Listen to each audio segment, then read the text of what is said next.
사랑하는 여러분, 오늘은 성령 강림 주일입니다. 그러나 그분 곧 진리의 영이 오시면 그가 너희를 모든 진리 가운데로 인도하실 것이다.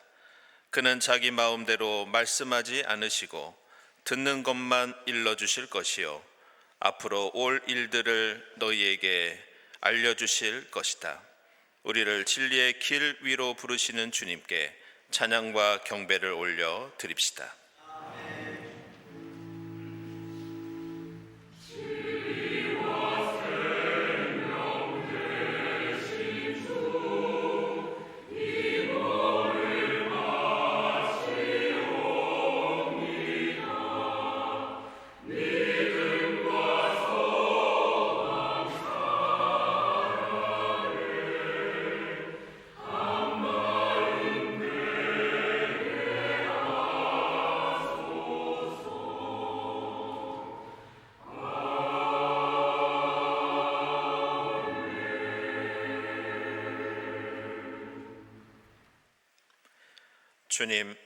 주님께서 손수 만드신 것이 어찌 이리도 많습니까?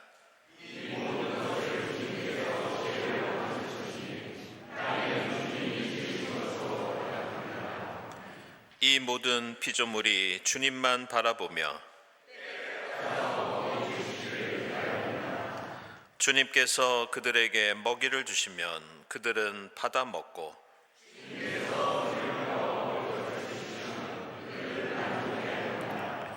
내가 살아있는 동안 나는 주님을 노래할 것이다.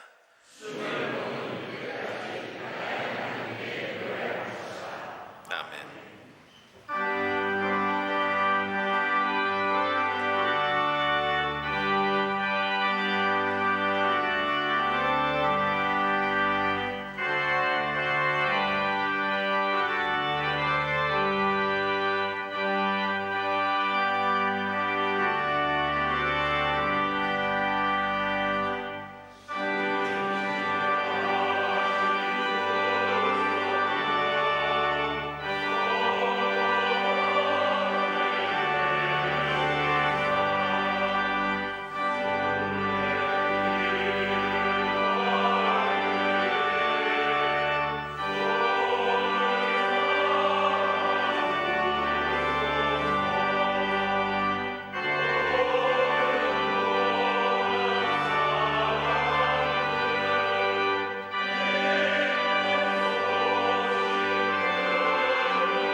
그러므로 그리스도 예수 안에 있는 사람들은 정죄를 받지 않습니다. 정죄하지 않으시는 주님의 사랑에 의지하여 우리 모든 죄를 고백하고 회개합시다.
그것은 그리스도 예수 안에서 생명을 누리게 하는 성령의 법이 당신을 죄와 죽음의 법에서 해방하여 주었기 때문입니다. 이 말씀에 의지하여 우리 모든 죄가 용서받았음을 선언합니다.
구약의 말씀은 민수기 11장 24절에서 29절입니다.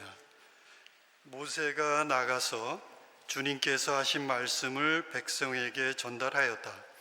그는 백성의 장로들 가운데서 70명을 불러 모아 그들을 장막에 둘러 세웠다. 그때 주님께서 구름에 휩싸여 내려오셔서 모세와 더불어 말씀하시고 모세에게 내린 영을 장로들 70명에게 내리셨다. 그 영이 그들 위에 내려와 머물자 그들이 예언하였다. 이것은 처음이자 마지막이다. 그들은 다시는 예언하지 않았다. 그런데 두 남자가 진 안에 남아 있었다. 하나의 이름은 엘닷이고 다른 하나의 이름은 메닷이었다. 그들은 명단에 올라있던 이들이지만 장막으로 가지 않았다. 그런데 영이 그들 위로 내려와 머물자 그들도 진에서 예언하였다. 한 소년이 모세에게 달려와서 엘닷과 메닷이 진에서 예언하였다고 알렸다. 그러자 젊었을 때부터 모세를 곁에서 모셔온 눈의 아들 여호수아가 나서서 모세에게 말하였다. 어른께서는 이 일을 말리셔야 합니다. 그러자 모세가 그에게 말하였다. 네가 나를 두고 질투하느냐? 나는 오히려 주님께서 주님의 백성 모두에게 그의 영을 주셔서 그들 모두가 예언자가 되었으면 좋겠다.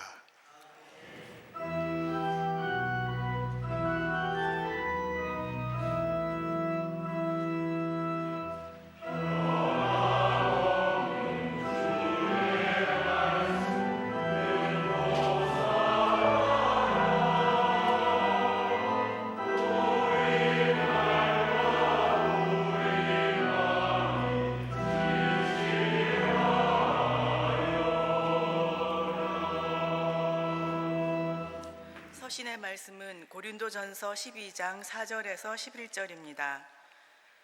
은사는 여러 가지지만 그것을 주시는 분은 같은 성령이십니다. 섬기는 일은 여러 가지지만 섬김을 받으시는 분은 같은 주님이십니다.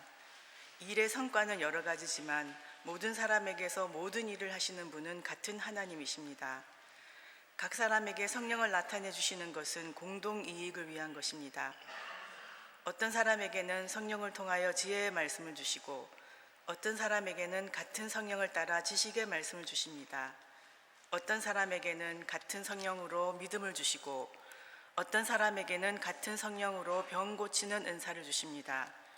어떤 사람에게는 기적을 행하는 능력을 주시고 어떤 사람에게는 예언하는 은사를 주시고 어떤 사람에게는 영을 분별하는 은사를 주십니다.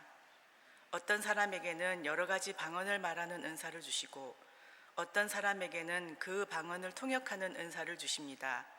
이 모든 일은 한 분이신 같은 성령이 하시며 그는 원하시는 대로 각 사람에게 은사를 나누어 주십니다.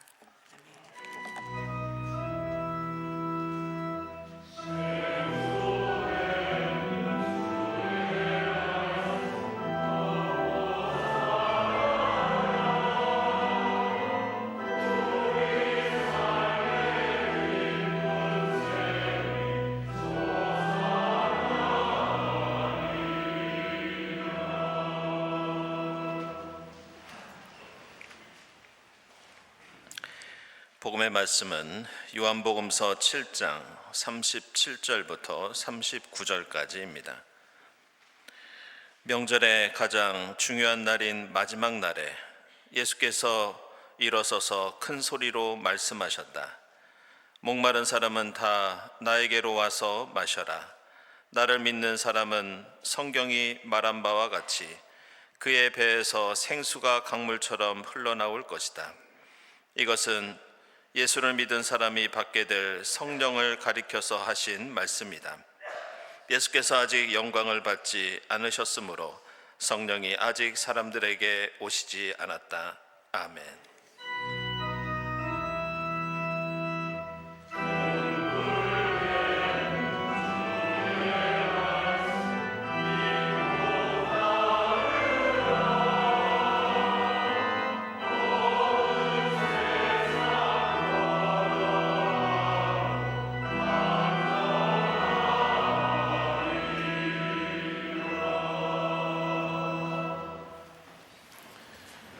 친교와 소식 시간입니다. 오늘부터 성령 강림 절기가 시작됩니다. 이 자리에 함께 하신 교우들 또 온라인으로 예배드린 교우들 환영합니다.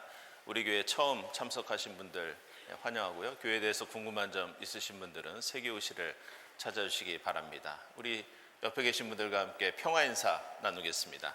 주님의 평화를 빕니다.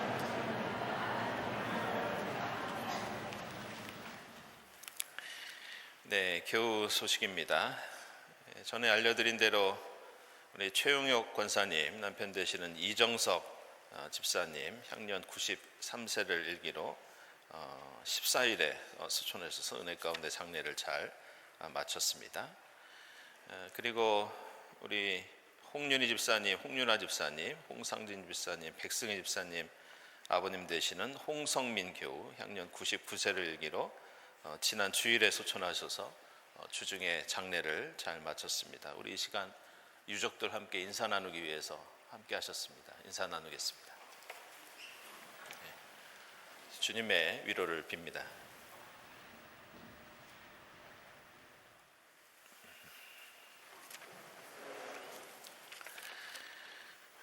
네, 모임 원래 강권 주보 참고해 주시고요. 자원 수집 어르신 생수 지원 봉사 계속되고 있습니다. 관심 있는 분들은 우리 문상존 집사님께 신청해 주시고 또 함께 하실 수 있으시겠습니다. 그리고 교회사 강좌 세 번째 시간입니다. 초대교회에서 경동교회까지 다음 주일 1시 30분에 교재 다음 부분을 진행하도록 하겠습니다. 그리고 오른쪽 보시면 공휴일 주차 가능 구간이라고 지도가 나와 있습니다. 그래서 여러분들 저희들이 주차 공간이 협소해서 고생하시는 분들이 좀 많이 계신데요. 특별히 이 주차 가능 공간에 이 주차하신 다음에도 그 티켓이 발부되는 경우가 있다고 합니다. 그런 경우에는 교회 사무실로 문의해 주시고 말씀해 주시기 바랍니다. 다음 주일 예배위원 감사드리고 감사헌금, 선한 이웃헌금 하나님께 드립니다. 그리고 무기명으로 이번에 본당 카페트 교체 헌금을 해주셨습니다. 함께 기도드리겠습니다.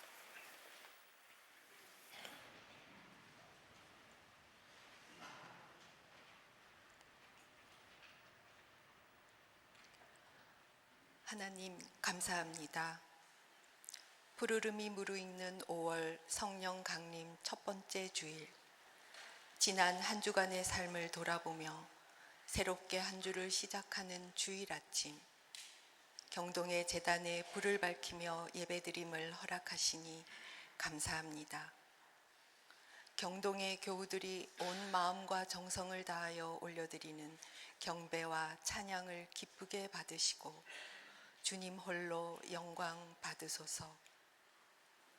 2000여 년 전 오순절 승천하신 예수 그리스도를 그리워하며 마가의 다락방에 모인 성도들에게 영으로 임하신 하나님께서 오늘 이 시간 이 자리에 모인 경동의 교우들에게도 동일하게 임하시기를 기대하며 기도합니다. 주님, 저희들을 불쌍히 여기시고 저희에게 임하소서. 주님 없이 한순간도 생명을 유지하기 어려운 저희들을 긍휼히 여기시사 주님의 거룩한 영으로 인도하소서. 예수를 메시아로 고백하는 저희들을 그리스도인이라 칭하시며 교회 공동체를 허락하신 하나님, 저희의 마음을 지으시고 저희의 생각을 모두 아시는 주님께서 저희의 연약함을 아시사 보혜사 성령님을 보내주시고 주님 안에서 믿음으로 형제 자매 되게 하시니 감사합니다. 아버지 하나님이 머리 되시는 경동 공동체가 성령님의 역사하심을 따라 슬픔 많은 자를 위로하게 하시고 빈곤한 형제에게 풍성함을 나누어 주며 미천한 이웃을 높이고 사로잡힌 자매에게 자유를 선포함으로 그리스도 예수께서 가르쳐 주신 거룩한 겸손이 저희 공동체 안에서 실현되기를 간절히 간구합니다.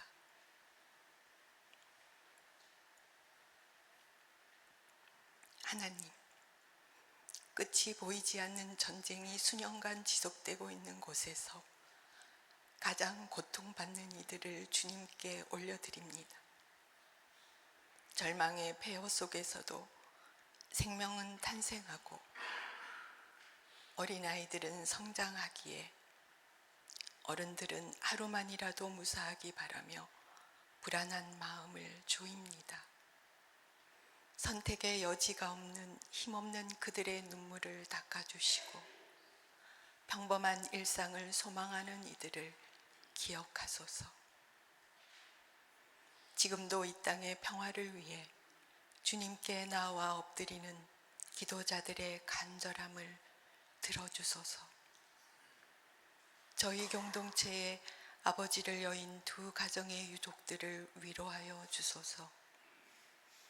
새로운 생명을 선물로 받은 두 가정을 축복하시고 산모와 신생아들의 건강을 지키소서. 하나님 안에서 부부가 되기로 결단하는 교우들이 세상과 다른 주의 가정 이루게 하시고 귀한 작품을 전시 중인 교우를 축복하여 주소서. 주의 이름으로 모이는 모든 모임과 봉사활동을 주장하시고 예배와 친교를 위해 애쓰고 수고하시는 교우들을 축복하시고 건강을 지켜주소서. 오랜 평안으로 연로하심으로 힘든 시간을 지나고 계시는 교우들을 어루만져 주시고 돌보는 가족들을 위로하여 주시기를 간절히 바랍니다. 경동 공동체를 섬기시는 목회자들과 사무실의 집사님들의 건강과 가정을 항상 돌보소서. 장소를 달리하여 드리는 모든 예배에 주님 홀로 영광 받으소서. 이제 목사님을 통해 선포되는 하나님의 말씀이 메마른 세상을 걸어가는 저희들에게 영원히 마르지 않는 생수가 흘러넘치듯 삶의 원천이 되게 하소서. 모든 예배자와 함께 올려드리는 성가대의 찬양을 기쁘게 받으소서. 이 모든 간구 저희의 기쁨 되시고 평화의 왕 되시며 온 세상의 구주 되시는 우리 주 예수 그리스도의 이름으로 기도드립니다. 아멘.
네, 성령 강림 절기를 시작하는 우리 일부 성가대 귀한 찬양 감사드립니다.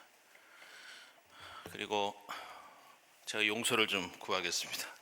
광고를 제가 많이 빼먹었습니다. 그래서 다시 조금 추가해서 말씀드리겠습니다. 우리 한상희 조은비 집사님 이번에 둘째 아들 얻으셨고요. 그리고 김명원 김우정 집사님 둘째 딸을 얻으셨습니다. 요즘 출산율이 높아지는데 정말 기쁜 소식인 것 같습니다. 그리고 우리 김수일 집사님, 김수경 집사님 큰딸 되는 김원주 교우, 안재영 교우 혼례가 돌아오는 토요일에 교회에서 있습니다. 축하드립니다. 그리고 문영일 집사님, 박지호 권사님 딸 되는 서진이 요즘 미국에서 아주 활약이 대단한 것 같습니다. 이번에 전시회가 미국에서 있습니다. 축하드립니다. 그리고 용서를 구합니다. 올해 이렇게 성령 강림 주일을 맞이하면서 저는 평소와는 달리 특별히 좀 생각나는 분이 한 분 계십니다. 그분은 바로 1년 전쯤에 우리 곁을 떠나신 이 김경재 목사님이십니다. 최근에 우리 교회에 새로 등록하신 분들이 많아서 이 고인에 대해서 잘 모르시는 분이 있으실 텐데, 고인은 저에게는 이 신학교 때부터 또 스승이셨고 또 우리나라를 대표하는 대표적인 신학자이시면서 예전에는 우리 교회의 협동 목사로 오랫동안 사역했던 그런 분이십니다. 이 말씀을 드리는 이유는 이 신학계에서 지난 1년 사이에 고인을 추모하는 학술 대회와 추모 행사가 열렸고 또 이달 초에는 추모 문집도 발행이 되었습니다.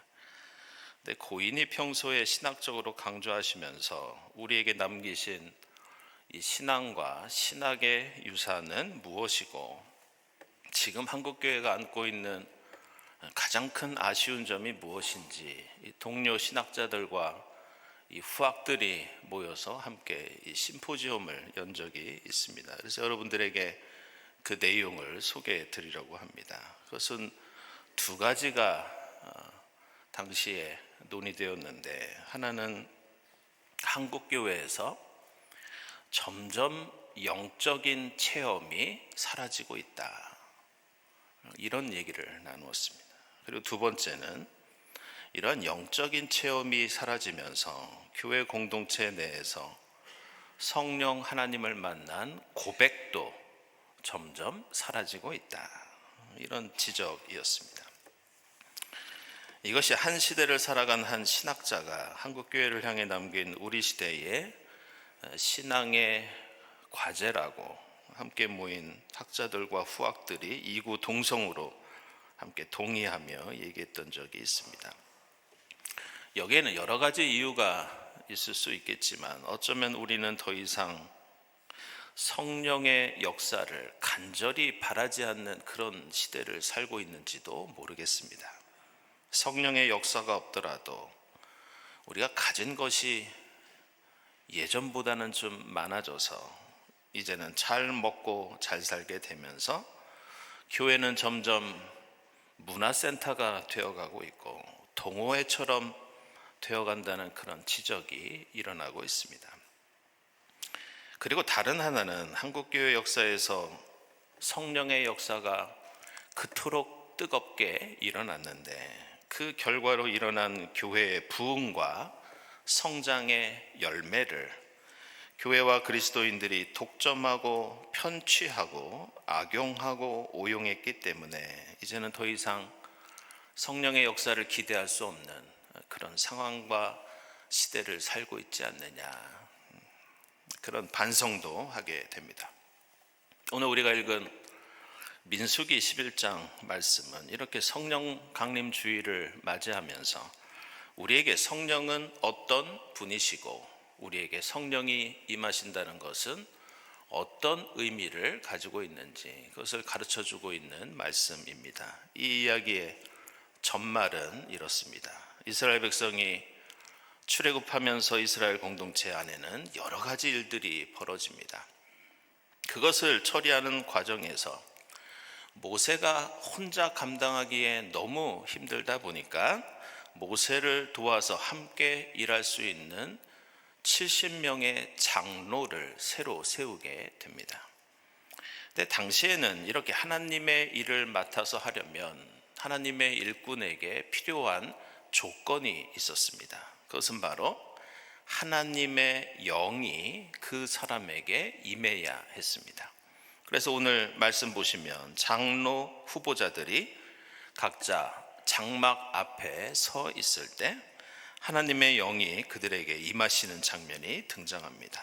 그러면서 백성들이 그들의 권위와 능력을 인정하고 여러 가지 대소사들을 그들에게 맡기고 처리하는 그런 상황이었습니다. 근데 이때 이스라엘 공동체 안에서 사람들이 전혀 예상하지 못한 일이 벌어집니다. 그것은 모세가 미리 선정한 장로 후보자들에게만 하나님의 영이 임했던 것이 아니라 전혀 상관이 없던 이 엘닷과 메닷이라는 사람에게도 하나님의 영이 임하는 일이 생깁니다. 곰곰이 생각해 보면 이것은 대단히 심각한 문제였습니다. 왜냐하면 하나님께서 누군가에게 영을 내리실 때 마치 조준을 잘못하거나 아니면 대상을 잘못 정해서 하나님이 실수하신 것처럼 해석할 수도 있었기 때문입니다. 그래서 이 사건으로 인해서 이스라엘 공동체 안에는 큰 논쟁이 일어났고 실제로 이 사건을 목격했던 어떤 소년이 모세에게 달려와서 보고를 합니다. 그리고 여호수아도 모세에게 와서 공동체 안에 이런 일이 일어나면 안 된다고 하면서 어떻게든 조치를 취해야 한다고 제안합니다. 하나님의 영은 강력한 권위를 상징하는데 그 영이 이제 아무에게나 임했으니 이스라엘 공동체 안에서의 질서와 체계에 큰 문제가 생겼다는 지적이었습니다. 그런데 오늘 민수기 말씀에 나오듯이 여기서 모세의 대답이 전혀 예상 밖이었습니다. 아마도 사람들은 이런 대답을 기대했을 겁니다. 뜻밖의 하나님의 영이 임재한 그 두 사람을 데려와서 비록 영이 임했지만 당신들은 장로가 될 수 없다고 말해주든지 아니면 대신 다른 일을 맡기든지 무엇인가 대책을 생각했을 겁니다. 그런데 모세는 이렇게 말합니다. 나는 오히려 이스라엘의 모든 사람에게 하나님의 영이 임했으면 좋겠다. 예상하지 못한 대답입니다. 그리고 여기에는 모세가 생각했던 하나님의 영, 그리고 사람들이 생각했던 하나님의 영 사이에 큰 차이가 있었던 것을 알 수 있습니다. 그렇다면 그 차이는 무엇이었던 것인가? 앞서 말씀드린 것처럼 당시 사람들은 하나님의 영을 권위와 혜택으로 생각했지만 모세는 달랐습니다. 모세는 권력이나 특권이 아니라 하나님의 영을 이스라엘 공동체 전체를 위해서 봉사하고 헌신하기 위해서 주어진 힘과 능력, 그리고 사명과 책임으로 생각했습니다. 그래서 모세는 여호수아에게 오늘 이런 뜻으로 말하고 있습니다. 하나님의 영이 우리가 생각하지 못한 사람들에게도 더 임했으면 그 사람도 공동체를 위해서 헌신하고 봉사하면 되지 않겠느냐. 나는 오히려 모든 이스라엘 사람에게 하나님의 영이 임하셔서 우리 모두가 서로 협력하고 노력하면서 이스라엘 공동체를 함께 도와주고 이끌었으면 좋겠다. 바로 이런 뜻으로 오늘 모세가 민수기에서 말씀하고 있습니다. 그런데 이러한 성령에 대한 동상이몽 같은 서로 다른 생각은 비단 출애굽 때만이 아니라 그 후로 1200년이 지난 초대교회의 고린도 교회 안에서도 마찬가지였습니다. 고린도 교회에서는 성령의 임재를 체험했으면 다 같이 기뻐하고 감사하면서 교회 공동체를 섬겼어야 하는데 현실은 전혀 그렇지 않았습니다. 성령의 임재를 체험한 사람들은 그렇지 않은 사람보다 자신이 영적으로 우월하다고 뽐내고 자랑했습니다. 그래서 성령의 은사를 받은 이들은 예배를 드리면서도 자기 자신을 드러내기 위해서 예배 중에 멋대로 방언을 하고 예언을 하는, 그렇게 질서를 어지럽히는 일들도 벌어졌습니다. 게다가 성령을 체험한 사람 중에는 자신이 받은 은사가 더 우월하다고 생각하는 사람들도 있었고, 특별히 방언의 은사를 받은 사람들이 그러했습니다. 이런 이유로 사도 바울은 고린도전서 14장 19절에서는 다른 사람이 알아듣지 못하는 만마디 방언보다 서로 이해하고 가르치면서 공동체를 세우는 5마디의 말이 더 귀중하지 않느냐고 충고합니다. 그러면서 우리가 잘 아는 고린도전서 13장에서는 아무리 성령의 충만함과 대단한 은사를 가졌더라도 그 사람에게 누군가를 돕고 아끼고 협력하는 사랑이 없다면 그것은 울리는 꽹과리처럼 쓸데없는 것이다, 이렇게 비판합니다. 그래서 사도 바울은 오늘 우리가 읽은 고린도전서에서도 은사는 여러 가지지만 그것에 우열이 있는 것이 아니라 그것을 주시는 분은 한 분 성령이시라고 강조합니다. 그러면서 성령이 임재하는 그 목적을 분명히 밝히고 있는데, 그것은 바로 공동의 이익을 위해서, 공동체에 속한 나와 너와 우리 모두를 위한 것이라고 말씀합니다. 그리고 이것이 바로 오래전에 모세가 고백했던 것처럼 누구라도 성령을 체험하면서 나를 자랑하는 것이 아니라 서로 섬기고 봉사하고 헌신해야 한다는 성령 임재에 담겨있는 핵심적인 의미였습니다. 그리고 바로 여기에 예수께서 부활하시고 승천하신 다음에 이 땅을 떠나시면서 주님께서 우리에게 성령을 보내주신 이유와 목적이 담겨 있습니다. 우리가 주목할 것은 예수께서는 이 땅을 떠나시면서 이제 성령께서 우리와 함께 주실 것이라고 약속해 주시는데, 이때 예수께서는 평소에는 잘 사용하지 않던, 이스라엘 역사에서 언급되지 않았던 특별한 용어와 명칭을 사용하십니다. 그리고 그것은 우리가 익히 잘 알고 있는 보혜사 성령이라는 새로운 명칭이었습니다. 그렇다면 예수께서는 하나님의 영이나 성령, 아니면 그냥 영이라고 하지 않고 왜 보혜사라고 하는 특별한 명칭을 십자가에서 죽으시고 부활하신 다음에 이 땅을 떠나시면서 우리에게 설명해 주시고 가르쳐 주셨던 것일까? 그것은 오늘 말씀에서 모세가 고백하고 사도 바울이 강조했듯이 성령이 나만의 이익과 권위가 아니라 서로 돕고 섬기고 헌신하기 위한 것임을 강조하시기 위해서 특별히 이 명칭을 사용하셨습니다. 이 보혜사라고 하는 용어는 헬라어로 파라클레이토스라고 합니다. 그런데 이 말은 두 개의 단어가 합쳐진 그런 용어입니다. 파라라고 하는 말은 누군가의 곁에 있거나 누군가의 옆에 가까이 있다는 뜻의 단어입니다. 그렇다면 클레이토스는 무슨 뜻이냐? 이 말은 누군가를 부른다, 이런 뜻입니다. 따라서 보혜사는 곁에서 부른다, 옆으로 부른다, 이런 의미를 담고 있고, 원래 이 말은 고대 그리스의 재판정에서 사용하던 말이었습니다. 그것은 억울한 피고인을 돕기 위해서 곁에 서 있는 사람, 지금으로 말하면 바로 변호사 같은 사람들을 파라클레이토스라고 불렀습니다. 결국 이 말이 성경에서 사용되었다는 것은 보혜사 성령은 우리 곁에서 우리를 도와주시고 변호해 주시고 우리에게 은혜를 베풀어 주신다는 그런 뜻으로 사용된 것입니다.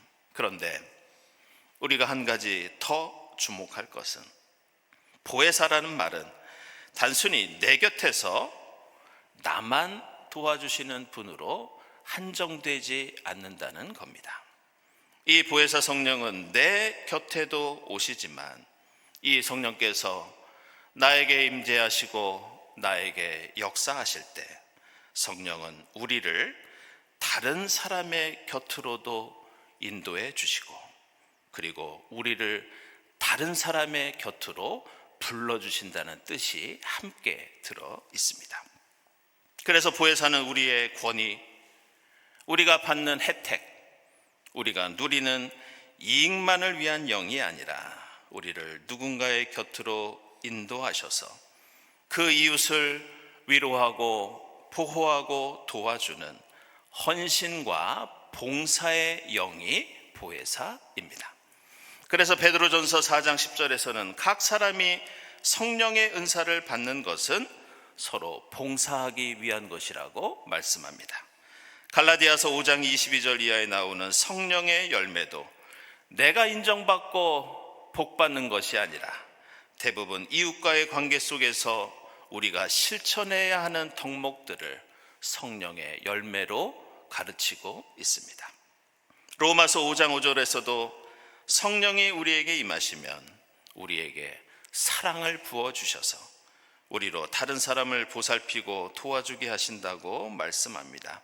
그래서 사도행전 1장 8절은 성령이 우리에게 임하시면 우리는 능력을 받고 예루살렘과 유대와 사마리아에서 그리고 땅끝까지 이르러 내가 복을 받는 것이 아니라 예수의 증인으로 살아간다고 선언합니다.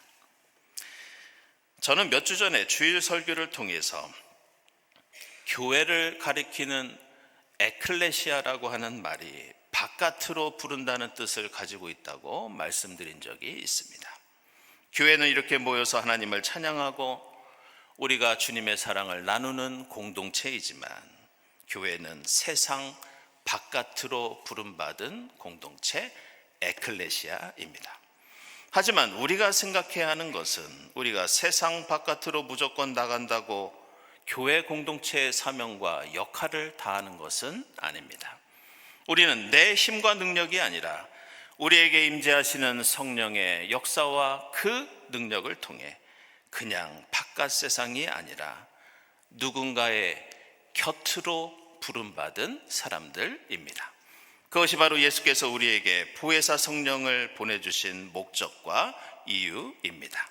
사랑하는 여러분, 이 성령 강림의 절기에 조금이라도 이전보다 더 말씀을 묵상하고 기도하면서 간절히 보혜사 성령의 임재와 역사를 간구할 수 있기를 바랍니다.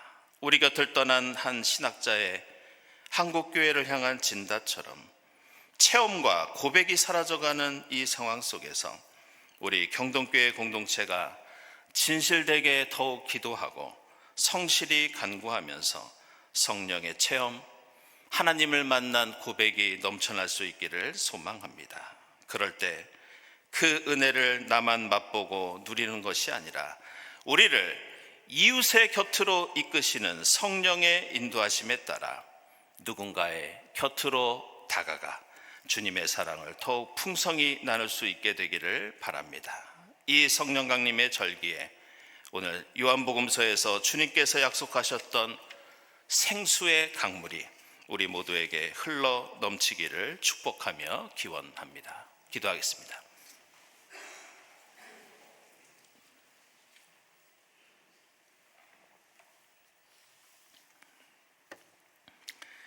하나님, 저희가 기도하고 주님 말씀 묵상할 때 성령께서 저희에게 임하시어 저희 곁에서 새 힘과 용기를 내려 주시옵소서.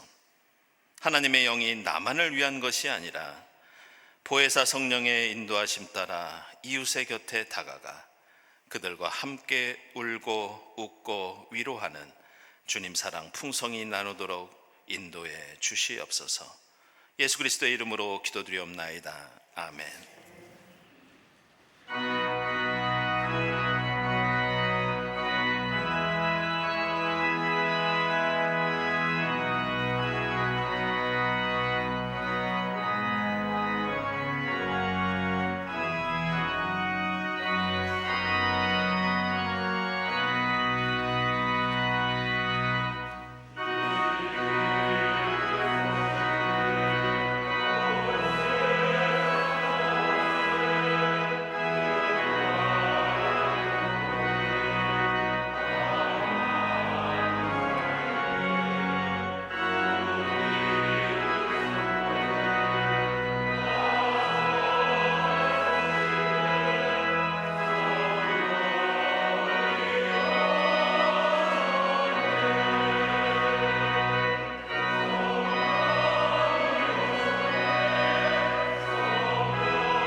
하나님 감사합니다.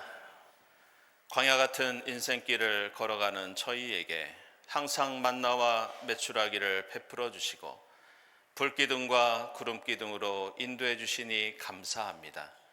주님 은혜에 감사하면서 예물을 드리오니 주님 연락해 주시옵소서. 이 예물이 쓰이는 곳에 오병이어의 기적을 허락하시어 하나님 나라가 더욱더 깊어지고 높아지고 넓어지도록 역사해 주시옵소서.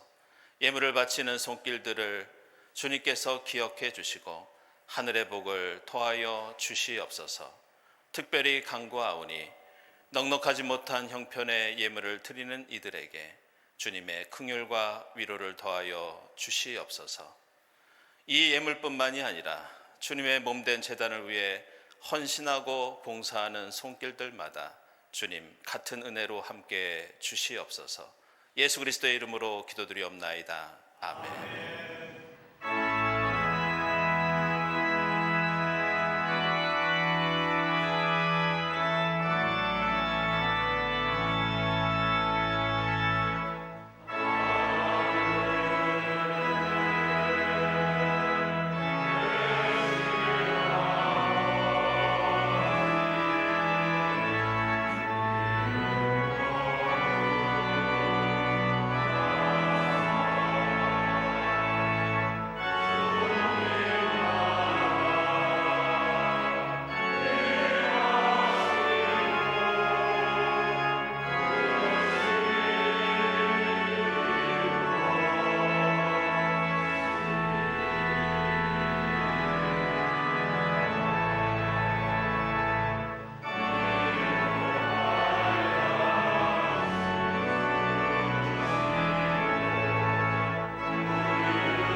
하나님 감사합니다. 예수 그리스도의 십자가와 부활을 통해 저희에게 구원을 베풀어 주시고 보혜사 성령을 저희에게 보내주시니 감사합니다. 성령 강림 주일을 시작하면서 더욱 말씀과 기도에 힘쓰게 하시고 저희와 함께 하시는 성령의 인도하심을 따라 이웃 곁에 다가가 주님 사랑 더욱 풍성히 누리고 나눌 수 있도록 인도해 주시옵소서. 이 성령 강림의 절기에 주님의 생수의 강물이 저희의 삶 가운데 풍성히 흘러넘치도록 역사해 주시옵소서. 이 모든 감사와 기원 위에 성부와 성자와 성령 삼위일체 되신 하나님의 은총이 지금부터 영원까지 함께하옵시기를 간절히 축원하옵나이다. 아멘.